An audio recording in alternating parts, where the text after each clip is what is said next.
DSR here with another Transformers review.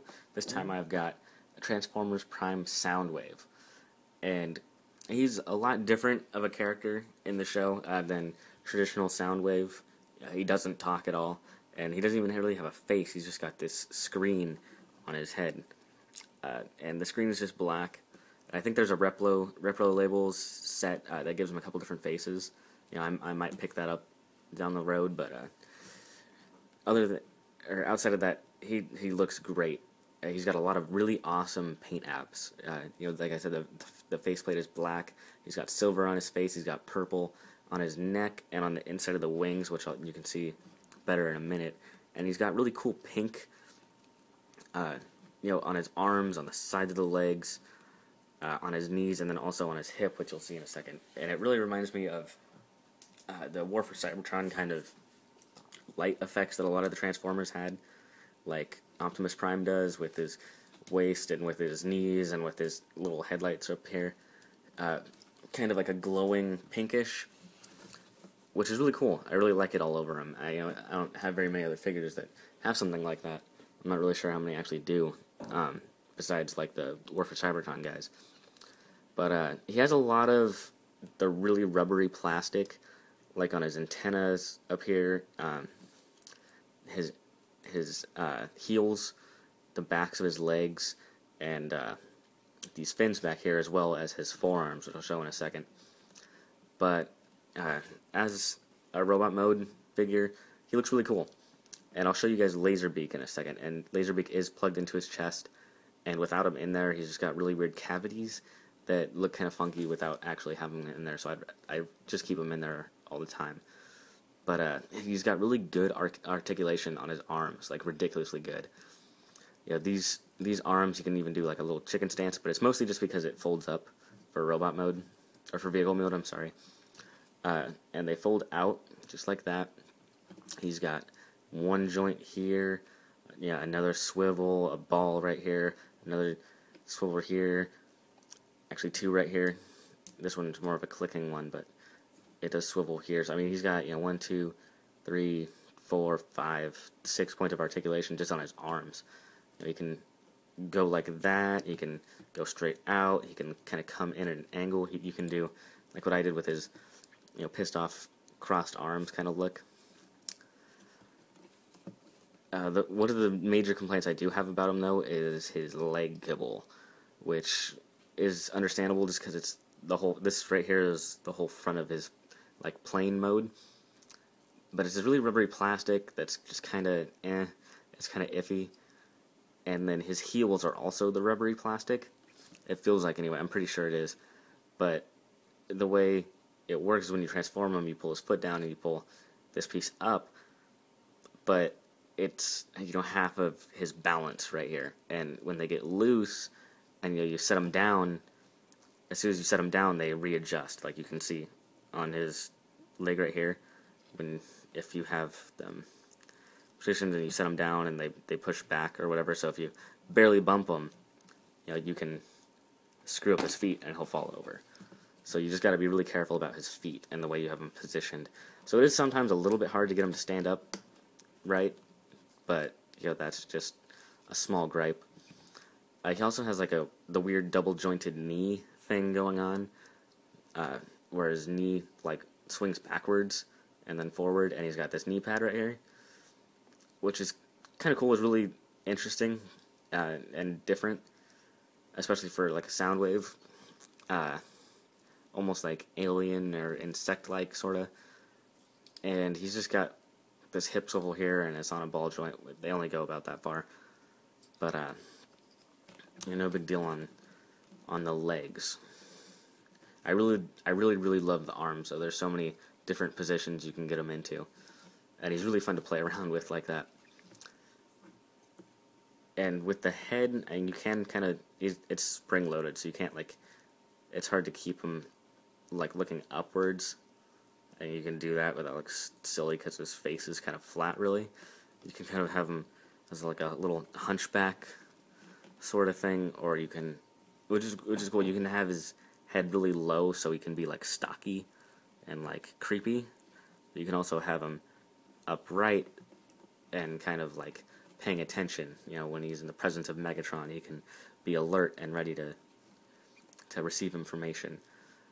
And Laserbeak pops right out of his chest, and like I said, it leaves these weird cavities on his chest, even like these hooks right here, where it's just like, it definitely looks strange without Laserbeak plugged into his chest. So it is a really big part of him. But the wings just fold up, and I think this is his head. I think it flies forward like this, which is kind of silly. It would make more sense if it was this way. But he's got this big ugly post coming out. So he's, Laserbeak isn't my favorite. I usually just keep him plugged into the chest. But you can have him posed.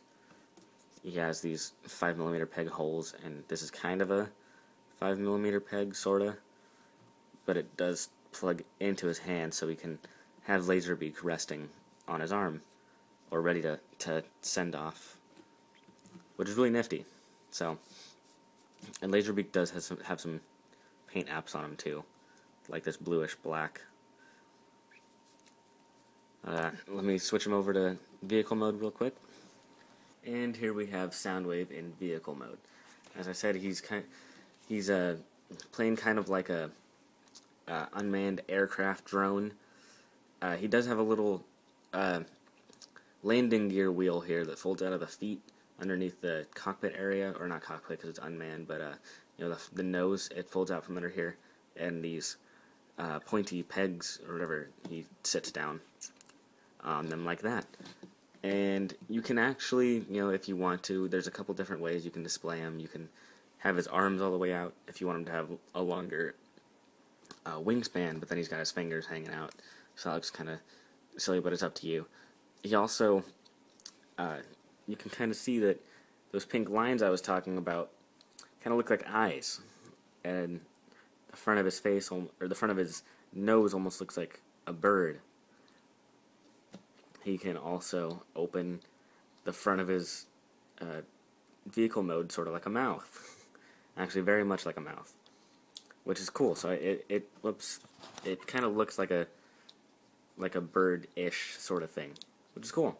And he's got Laserbeak here, and he can plug in this port on the top of the vehicle mode, going either direction.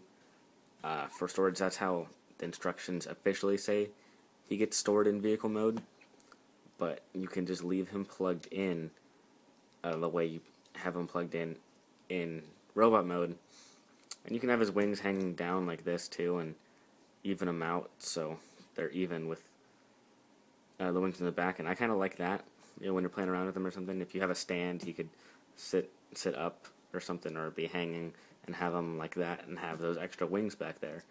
Or they just as simply tuck in and are out of the way.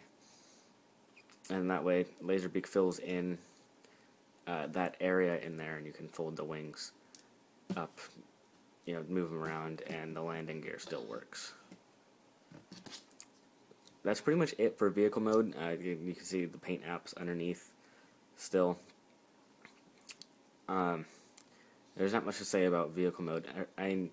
You can pop the wings out and put them back like that, or I've even had him messing around with vehicle mode, the kind of fan mode things. I've flipped his whole fuselage around and then put his wings, folded them kind of like how the arms are,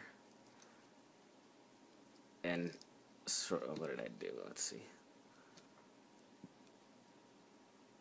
I think I clicked them up like that, yeah. Like he would be in robot mode. And this is kind of like a wave rider, or a hovercraft or something kind of mode, and that's kind of cool. You can actually almost display him like that. He's a little front heavy, but there's a lot of cool things you can do playing around with the vehicle mode, with the robot mode. He's just got he's just got so much posability that there's so many different things you can do with him, and that's really fun to mess around with. So Soundwave is definitely a fun toy. He's definitely a big change from your average Soundwave. Usually he's real bulky and boxy and a car or a truck or a boombox like he was in G1 and a couple other instances. So a drone is kind of a different take on him, but as a communications expert in the TV show, it kind of makes sense, and he can be sort of a scout and just watch over everything as an unmanned drone would. If you see him around, I would pick him up. Target and Walmart and everything is actually raising prices on a lot of the Transformers lines.